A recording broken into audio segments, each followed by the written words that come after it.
비사감과 러브레터. 현진건.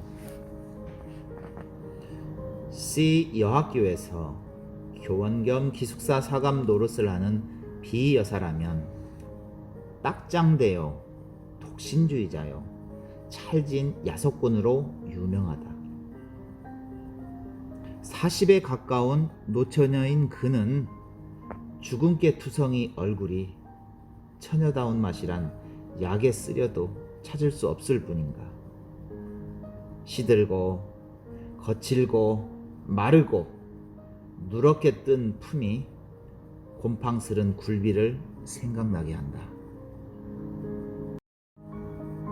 여러 겹 주름이 잡힌 훌렁 벗겨진 이마라든가 숱이 적어서 법대로 쪽지거나 틀어 올리지를 못하고 엉성하게 그냥 빗어넘긴 머리 꼬리가 뒤통수에 염소 똥만하게 붙은 것이라든지 벌써 늙어가는 자취를 감출 길이 없었다. 뾰족한 입을 앙다물고 돋보기 너머로 쌀쌀한 눈이 노릴 땐 기숙생들이 오싹하고 모서리를 칠 만큼 그는 엄격하고 매서웠다. 이 비여사가 직업을 하다시피 싫어하고 미워하는 것은 소위 러브레터였다. 여학교 기숙사라면 의뢰 그런 편지가 많이 오는 것이지만 학교로도 유명하고 또 아름다운 여학생이 많은 탓인지 모르되 하루에도 몇 장씩 죽느니 사느니 하는 사량 타령이 날아들어 왔었다. 기숙생에게 오는 서신을 일일이 검토하는 터이니까 그따위 편지도 물론 비여사의 손에 떨어진다. 달짝지근한 사연을 보는 족족 그는 더할 수 없이 흥분되어서 얼굴이 불그락 푸르락 편지 든 손이 발발 떨리도록 성을 낸다. 아마 까닭 없이 그런 편지를 받은 학생이야말로 큰 재변이었다. 하학 학기가 무섭게 그 학생은 사감실로 불려간다. 분해서 못 견디겠다는 사람 모양으로 새근새근하며 방안을 왔다 갔다 하던 그는 들어오는 학생을 잡아먹을 듯이 노리면서 한 걸음 두 걸음 코가 맞닿을 만큼 바짝 다가들어 서서 딱 마주선다. 웬 영문인지 알지 못하면서도 선생의 기색을 살피고 겁부터 집어먹은 학생은 한동안 어쩔 줄 모르다가 간신히 모기만한 소리로 저를 부르셨어요? 하고 묻는다. 그래, 불렀다. 왜? 팍 무는 듯이 한마디 하고 나서 매우 못마땅한 것처럼 교위를 우당퉁탕 당겨서 절썩 주저앉았다가 학생이 그저 서 있는 걸 보면 장승이냐? 왜 앉지를 못해? 하고 또 소리를 빽 지르는 법이었다. 스승과 제자는 조그마한 책상 하나를 사이에 두고 마주 앉는다. 앉은 뒤에도 내 죄상을 네가 알지? 하는 것처럼 아무 말 없이 눈살로 쏘기만 하다가 한참 만에야 그 편지를 끄집어내어 학생의 코 앞에 동댕이를 치며 이건 누구한테 오는 거냐? 하고 문초를 시작한다. 앞장에 제 이름이 쓰였는지라 저한테 온 것이아요 하고 대답 안 할 수 없다. 그러면 발신이 누구인 것을 재차 묻는다. 그런 편지는 항상 발신인의 성명이 똑똑지 않기 때문에 주저주저 하다가 자세히 알 수 없다고 내대일 양이면 너한테 오는 것을 내가 모른단 말이냐? 라고 불호령을 내린 뒤에 또 사연을 읽어보라 하여 무심한 학생이 나직나직 하나마 꿀같은 구절을 입술에 올리면 비여사의 역정은 더욱 심해져서 어느 놈의 소행인 것을 기어이 알려 한다. 기실 보도 듣도 못한 남성이 한 노릇이요, 자기에는 아무 죄도 없는 것을 변명하여도 고지 듣지를 않는다. 바른 대로 하려야 망정이지, 그렇지 않으면 퇴학을 시킨다는 둥, 제 이름도 모르는 여자에게 편지할 리가 만무하다는 둥, 필연 행실이 부정한 일이 있으리라는 둥.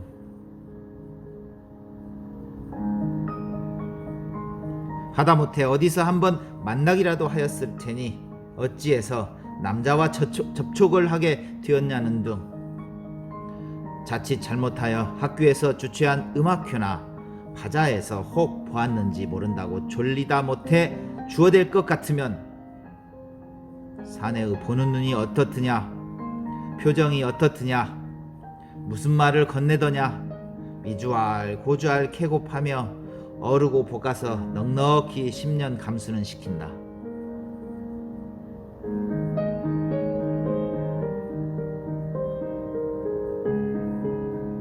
두 시간이 넘도록 문초를 한 끝에는 사내란 믿지 못할 것, 우리 여성을 잡아먹으려는 마귀인 것, 연애 자유니 신성이니 하는 것도 모두 악마가 지어낸 소리라는 것을 입에 침이 없이 열에 떠서 한참 설법을 하다가 닦지도 않은 방바닥에 그대로 무릎을 꿇고 기도를 올린다. 눈에 눈물까지 글썽거리며 말끝마다 하느님 아버지를 찾아서 악마의 유혹에 떨어지려는 어린 양을 구해달라고 뒤삼고 곱삼는 법이었다.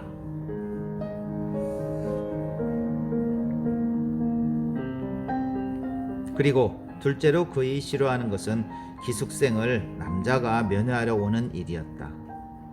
무슨 핑계를 하든지 기어이 못 보게 하고 만다. 친부모, 친동기간이라도 규칙이 어떠니 상학 중이니 무슨 핑계를 하든지 되돌려 보내기가 일수다. 이로 말미암아 학생이 동맹휴학을 하였고 교장의 서류까지 들었건만 그래도 그 버릇은 고치려 들지 않았다. 이 비사감이 감독하는 그 기숙사에 금년 가을 들어서 괴상한 일이 생겼다느니 보다 발각되었다는 것이 마땅할는지 모르리라. 왜 그런고 하면 그 괴상한 일이 언제 시작된 것은 귀신밖에 모르니까. 그것은 다른 일이 아니라 감이 깊어서 새로 한 점이 되어 모든 기숙생들이 달고 고난 잠에 떨어졌을째 난데없는 깔깔대는 웃음과 속살속살하는 낱말이 새어 흐르는 일이었다. 하룻밤이 아니고 이틀밤이 아닌 다음에야 그런 소리가 잠귀 밝은 기숙생의 귀에 들리기도 하였지만 잠결이라 뒷동산에 구르는 마른 잎의 노래로나 달빛에 날개를 번뜩이며 울고 가는 기러기의 소리로나 흘려들었다. 그렇지 않으면 도깨비의 장난이나 아닌가 하여 무시무시한 증이 들어서 동무를 깨웠다가 좀처럼 동무는 깨지 않고 제 생각이 너무나 어림없고 어이없음을 깨달으며 밤소리 멀리 들린다고 학교 이웃집에서 이야기를 하거나 또 딴 방에 자는 제 동무들의 잠꼬대로만 여겨서 스스로 안심하고 그대로 자버리기도 하였다. 그러나 이 수수께끼가 풀릴 때는 왔다. 이때 공교롭게 한 방에 자던 학생 셋이 한꺼번에 잠을 깨었다. 첫째 소녀가 소변을 보러 일어났다가 그 소리를 듣고 둘째 처녀와 셋째 처녀를 깨우고 만 것이다. 저 소리를 들어보아요. 아닌 밤중에 저게 무슨 소리야? 하고 첫째 처녀는 휘둥그레진 눈에 무서워하는 빛을 띄운다. 어젯밤에 나도 저 소리에 놀랐었어. 도깨비가 났단 말인가? 하고 둘째 처녀도 잠오는 눈을 비비며 수상해한다. 그 중에 제일 나이 많을 뿐더러 장난 잘 치고 짓궂은 짓 잘하기로 유명한 셋째 처녀는 동무말을 못 믿겠다는 듯이 이윽히 귀를 기울이다가 나는 수상한걸? 나는 언젠가 한번 들어본 법도 하구먼. 무얼 잠이 아니 오는 애들이 이야기를 하는 게지. 이때 그 괴상한 소리는 땡땡을 웃었다. 새 처녀는 소스라쳤다. 적적한 밤 가운데 다른 파동 없는 공기가 그 수상한 말마디를 곁에서나 나는 듯이 또렷또렷이 전해주었다. 오, 태훈씨, 그러면 자키 좋을까요? 간드러진 여자의 목소리다. 경숙씨가 좋으시다면 내야 얼마나 기쁘겠습니까?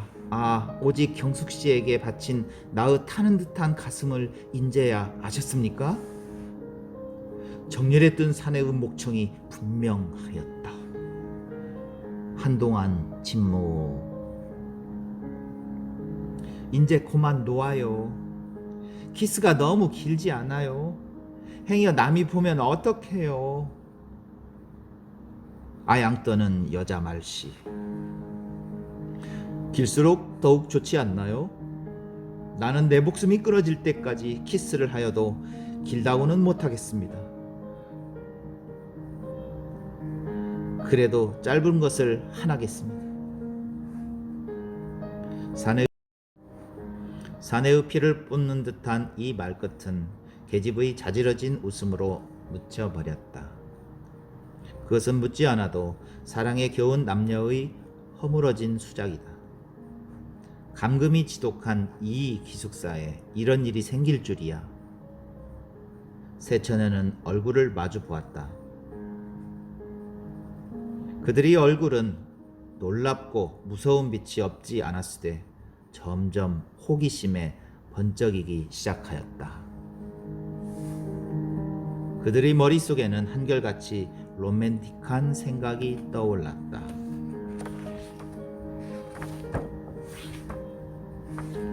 이 안에 있는 여자 애인을 보려고 학교 근처를 뒤돌고 곱돌던 사내 애인이 타는 듯한 가슴을 걷잡다 못하여 밤이 이슥하기를 기다려 담을 넘었는지도 모르리라.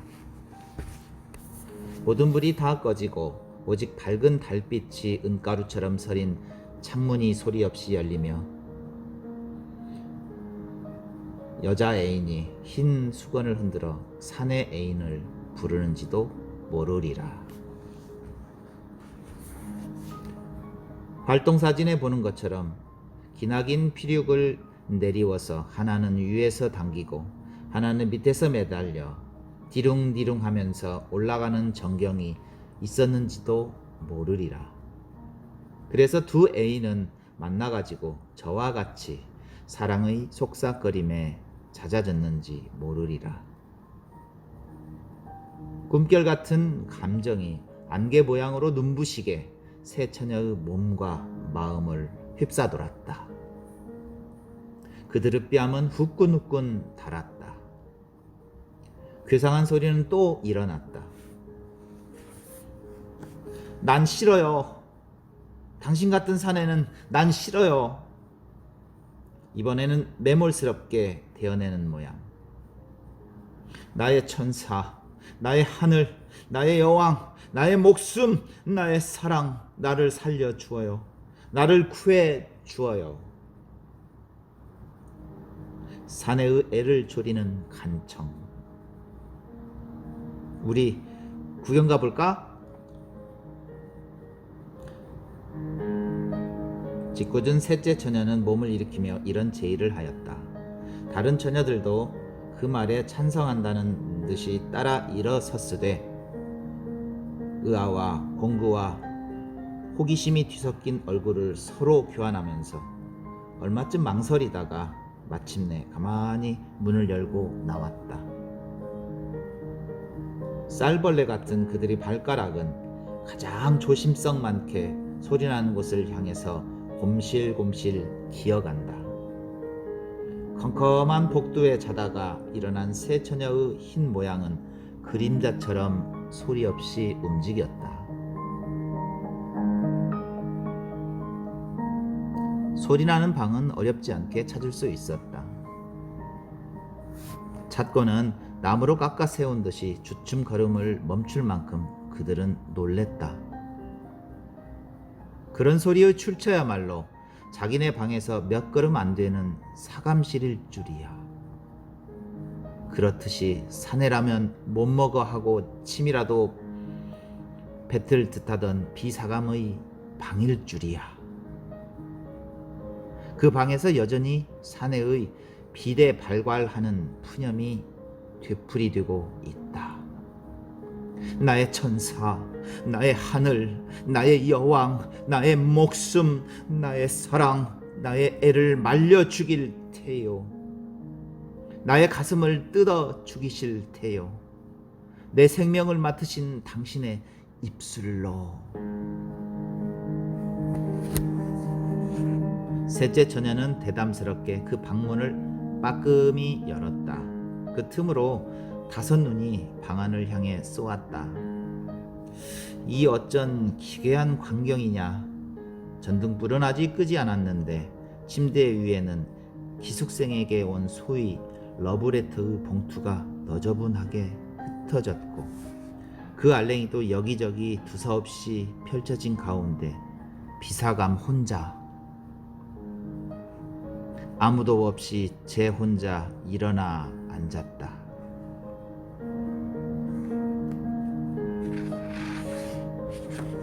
누구를 끌어당길 듯이 두 팔을 벌리고 안경을 벗은 근시안으로 잔뜩 한 곳을 노리며 그 굴비쪽 같은 얼굴에 말할 수 없이 애원하는 표정을 짓고는 키스를 기다리는 것 같이 입을 쫑긋이 내민 채 사내의 목청을 내어가면서 아까 말을 중얼거린다.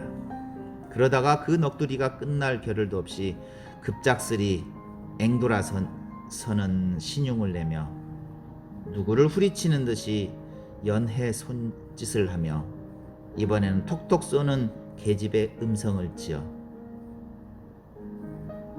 난 싫어요. 당신 같은 사내는 난 싫어요. 하다가 제풀에 자지러지게 웃는다. 그러더니 문득 편지 한 장을 집어들어 얼굴에 문지르며 정 말씀이야요? 나를 그렇게 사랑하셔요? 당신의 목숨같이 나를 사랑하셔요? 나를? 이 나를? 하고 몸을 추스리는데 그 음성은 분명 울음의 가락을 띄었다. 에그머니, 저게 웬일이야? 첫째 소녀가 소곤거렸다. 아마 미쳤나 보아. 밤중에 혼자 일어서서 왜 저러고 있을꼬? 둘째 처녀가 맞방망이를 친다. 에그, 불쌍해. 하고 셋째 처녀는 손으로 고인 때 모르는 눈물을 씻었다.